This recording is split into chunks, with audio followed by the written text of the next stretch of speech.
The sport of tennis is a very individualistic sport, in fact, one of the most in existence. This means the only social factor that affects the development of any skill in relation to the sport is the relationship between coach and player. Culturally, there are no factors that affect performance, as all cultures have the same opportunities to play the sport due to its availability in most locations, as well as its affordability. Gender has no influence on any technical strokes in the sport of tennis. More attention is placed on placement rather than power in the female game, however. That has no influence on any technical or biomechanical factors. The key components of a tennis serve are the feet, which should be a shoulder's width apart and toes pointing at the net post, ball toss out in front, momentum through the court, racket scratching the back of the player and reaching up high into the ball on contact. All competent servers soundly perform these technical components. The serve can always be susceptible to breaking down under pressure due to the various components that comprise together to execute a successful serve. In normal cases, one aspect of the serve being executed incorrectly will often lead to a very erratic service performance, which will strongly affect how the athlete performs. The serve has been chosen for this assignment due to the skill being the only stroke in the game in which the player has complete control of the outcome of the shot. This is because, unlike all other strokes, the serve is not influenced by the opponent due to it being the first shot of each point. This makes the stroke much easier to be improved and developed, as there is little variance and variables in each serve. Blake is a 21-year-old male and is a high-level tennis player whose first serve has been breaking down at vital times in tournaments and important fixture matches. Because of this, Blake has failed to win 3 points on his service games and as a result has been under pressure with a high number of second serves. Due to Blake's height, the first serve used to be a strong point of his game, but recently the serve has become a detriment of his game. In turn, this has brought Blake down from the autonomous level to the associative stage. The aim of this program is to rebuild Blake's serve in order for the movements in the skill to again become automatic, so the serve can once again become a weapon for the athlete. Blake is a kinesthetic and visual learner, which has been discovered in prior training lessons, where he has grasped technical components of the sport when being taught by these methods of guidance. This means he learns by doing the content as well as looking at information about the skill, such as demonstrations or charts. Because of this, the teaching conducted will be centered on these methods of guidance, as this will best benefit Blake and his progression with the tennis serve. Firstly, the technical deficiencies that have begun to develop in Blake's serve have to be identified. However, prior to this, notes must be taken into account of the skill level Blake is at in order to analyse the standard his tennis serve should ideally be at now. Due to his already level of competence, Blake's first serve should be very technically sound and create significant power. With Blake already being at such a high standard, such minor successful aspects of the serve, such as solely getting the ball in and having eyes on the ball, are ignored, as Blake should be above that level of ability.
In relation to the technical components that comprise a tennis serve, which were explained previously, it can be seen that Blake is doing some technical aspects correctly.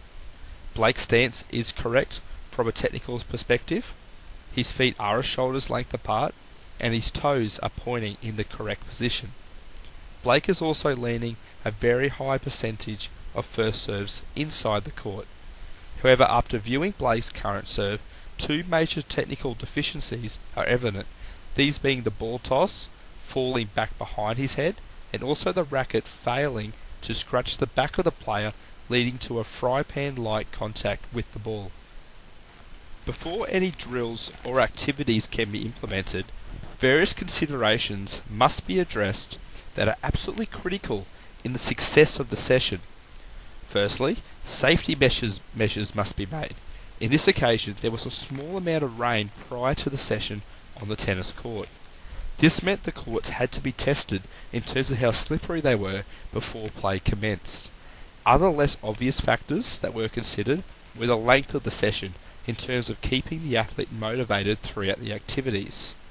To keep the athlete motivated through the very basic monotonous activities, it was decided that the activities would be considerably short in length. This is because a high-level performer such as Blake would lose interest and motivation in these mundane and technically based activities if they were conducted for long periods of time. Another strong contributor to motivation and interest of the athlete is the feedback that they receive, and this is also a pivotal factor which is given a lot of focus in the session. The positive and enthusiastic feedback will continue to motivate the athlete, leading to better performances on the court. Firstly, the ball toss will be examined. The ball toss is a crucial component of the serve, as it must be tossed in an ideal position for all the other fundamental technical factors of the serve to be executed correctly. Currently, the ball is being tossed back behind the body as seen in the video clip. This is forcing Blake to sacrifice positive weight transference and a more attacking trajectory with the shot in order to simply get the ball in. The first serve is supposed to be an attacking shot, which is the reason that the ball toss must be improved. Ideally, the ball should be tossed out in front of the body, which allows the body to transfer weight through the shot, leading to a much more powerful serve. Alright Blake, so the first thing we're going to work on is your ball toss. So at the moment we're throwing it a little bit back behind our head, and that's causing a few problems. So we're just going to try and focus on getting in front of you. So we'll put this marker down, alright, and that's where we've got to aim for the ball to land. So we're going to put our racket down. We won't use our racket for this. We're aiming for the same technique, but just with the ball toss. Alright, you're a bit further forward.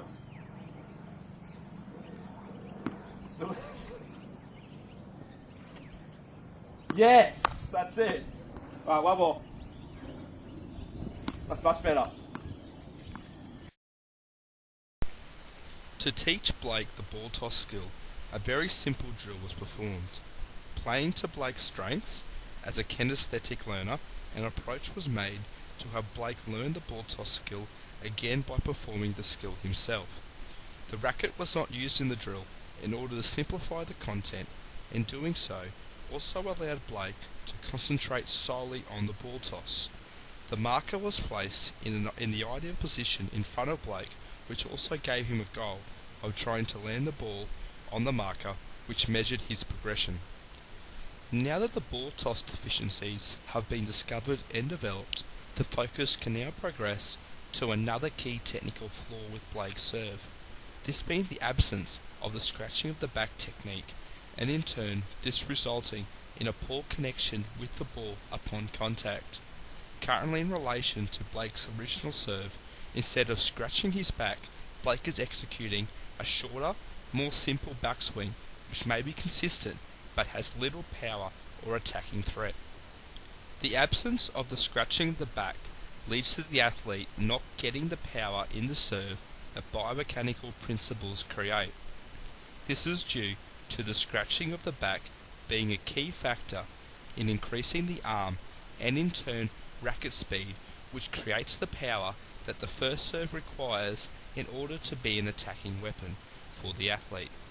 Blake, instead of dropping the racket to his back, is simply palming the ball with his racket, with little to no backswing. Instead of trying to be attacking, he is solely trying to get the ball inside the court, which is not ideal for a first serve. When assisting Blake in his development in relation to this deficiency, a method was chosen which would best suit Blake in learning the technical components. To be the most successful, a visual style of a method of guidance was implemented due to Blake also being a visual learner based on prior coaching sessions. This method was observational learning. This was performed by having Blake watch a correct serve being executed whilst paying attention to the various components which had been outlined by the coach. Alright, so now that we've improved our ball toss, Blake, and you're throwing the ball nicely in front, which is something we weren't doing before, we're now going to work on the contact point. So at the moment what you've been doing is that you're just fry panning it before you lost a little bit of confidence, and that's a consistent way to get the ball, but at your level we want to try and get a few free points, and at the moment that's quite not happening. Yep. So we've got a couple of demonstrations what we're going to try and do. So if you want to pay attention, we'll look to scratch my back with the racket and the contact nice and high in front.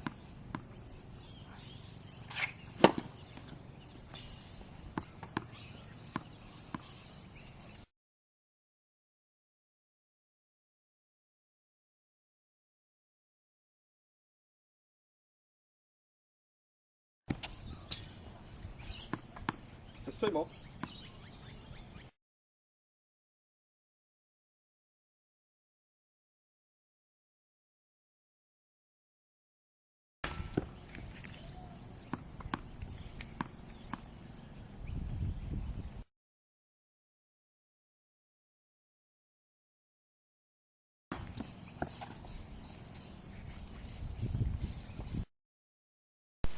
When demonstrating the ideal racket movement with the scratching the back cue, it was vitally important to remind the athlete of the particular components that they are to be paying attention to when they execute the serve. It was also critical that Blake was observing in a position where he could best see these particular components.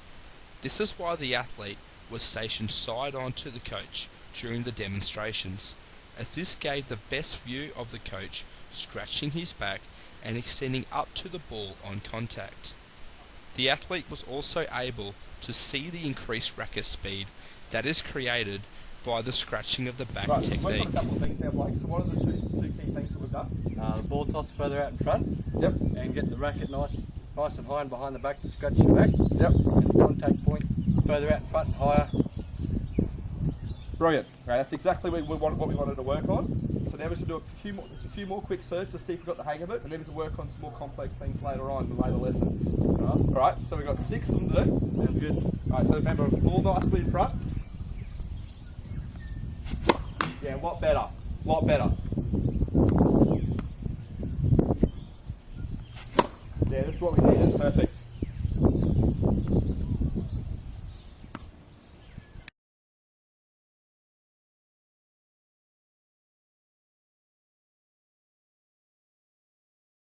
Yeah.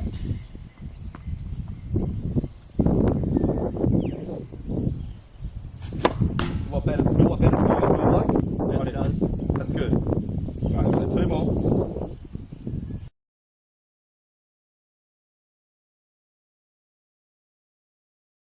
Alright, last one.